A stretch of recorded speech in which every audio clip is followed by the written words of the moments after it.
ወራሪ ሰፋሪ ቅኝ ገዢዎች በነባር ነገሮች ላይ ያደረሱት ሁለንተናዊ ውድመት ዛሬ በአማራውና በወራሪ ሰፋሪ ቅኝ ገዢዎች ኦሮሞማ ቡድን ጋር የሚደረገው ጦርነት ተራ ጦርነት አይደለም።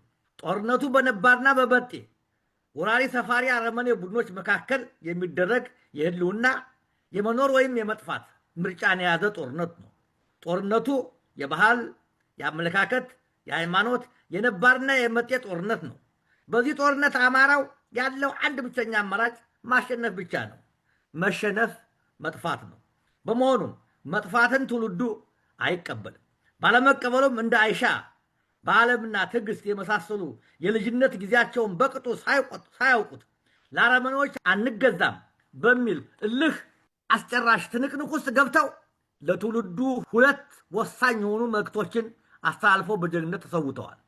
አንደኛው መልእክት የወራሪ ሰፋሪዎቹ ጭካኔ ከትናንት እስከ ዛሬ ያልተለወጠ አረመኔያዊ መሆኑን ለትውልዱ ማሳየቱ ሲሆን፣ ሁለተኛው ወራሪውና ሰፋሪው ቡድን ከአማራ ሕዝብ ባህል፣ ሃይማኖት፣ ቋንቋ፣ ትውፊትና ሰብአዊ ልዕልና ጋር የሚያገናኘው አንዳችም ነገር አለመኖሩን ሁለቱ ሌንጮዎች በአደባባይ የነገሩን ሀቅ በሕይወት መስዋዕትነት ያረጋገጡ መሆናቸው ነው።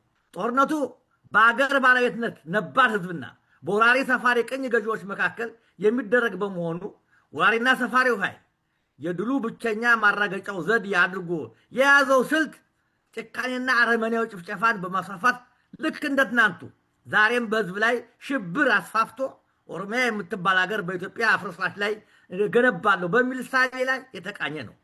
በዚህ መንገድም አንደኛ ነባር ባህልን ደምስሷል። የአብሮነት፣ የመቻቻል፣ የመረዳትና በአንድ አካባቢ በኢትዮጵያዊነት ዜግነት ማነው ዙሪያ አብሮ የመኖርና የመሻሻልን መንገድ በመዝጋት የወራሪውንና የሰፋሪውን ኦሮሞማ ነገድ ባህል፣ ቋንቋና ዋቄ ፈታ የተሰኘ የአምልኮ ህግ፣ ስርዓት፣ የመልካምና የመጥፎ ባህሪዎች መገለጫ ልዩነት የሌለው የደግና የክፉ ሚዛን ፈጽሞ የማያውቅ ሴቶችንና ወንዶችን በእኩልነት የማያይ ከአውሬነት ባህሪ የከፋ ባህልን በህዝብ ላይ የጫነና አጥብቆ ለመጫን የሚጥር ነው። ሁለት ሰዋዊ አቻቻይ አብሮነትና አንድነት መገለጫው የሆነ የሃይማኖት፣ የሀገር ፍቅር፣ የአርበኝነት፣ የነፃነት፣ የፍትህ፣ የእኩልነት፣ የቤተሰብና የሀገር ፍቅር መገለጫ የሆነውን ነባር እሴት በመደምሰስ በሰፋሪ ቅኝ ገዢው የኦሮሞማ አጥፊ እሴት እየተካ ያለ ጨፍላቂ ነው። ሶስተኛ ነባር የሆኑትን የኦርቶዶክስ ተዋህዶ እና የእስልምና ሃይማኖት በመደምሰስ ዋቄ ፈታ ሃይማኖት ለመተካት ሰፊ ጥረት እያደረገ ነው። የነባሩን እስልምና ሃይማኖት በመጤው ወሃይባዊ ሃይማኖት ለመተካት ታላቁን የእስልምና ሃይማኖት አባት ሐጂ ሙፍቲ ዑመርን በሴራ አውርዶ ትውልዱን ከጅማ ኦሮሞ በሚስበው ሰው ከመተካቱም በላይ የኢትዮጵያ ኦርቶዶክስ ተዋህዶ ሃይማኖት የቅዱስ ሲኖዶስ አባላትን ከሃይማኖቱ ቀኖናና ዶግማ ውጭ በጎሳ ፌዴሬሽን መልክ እንዲዋቀር ከማድረጉም በላይ አያሌ የሃይማኖቱ አባቶች እንዲገደሉ አድርጓል።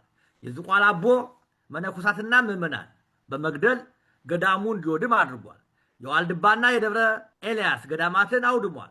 መንገዶችንና መነኮሳትና መናንያንን በገፍ ጨፍጭፏል። አራተኛ የወረራ ሰፋሪው ቅኝ ገዢ ኃይል ወደ ኢትዮጵያ ምድር ከረገጠ ጊዜ ጀምሮ አያሌ ነባር ነገዶችን ማንነታቸውን በኃይል አስለውጧል። ቋንቋቸውን አጥፍቷል። ባህላቸውን አውድሟል። በዚህም የተነሳ የ28 ነገዶችን ማንነት አጥፍቷል ወይም በገበሮነት የወራሪው ኃይል አገልጋይና ባሪያ ሆነዋል።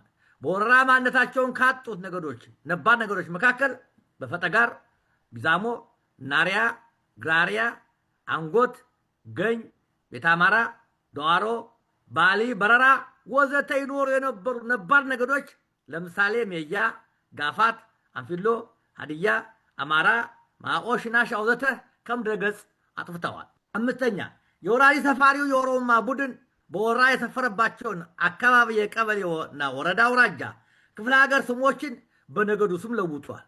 ይህም የማንነት መደምሰሻ ሌላው ዘዴ ነው። በወረራ የጥንት ስማቸውን የተለወጡት አካባቢዎች ፈጠጋር፣ ደዋሮ፣ ናሪያ፣ ቤተ አማራ፣ ገኝ፣ አንጎት፣ ባሊ፣ ግራሪያ፣ ቢዛሞ ወዘተ ለአብነት የሚጠቀሱ ናቸው።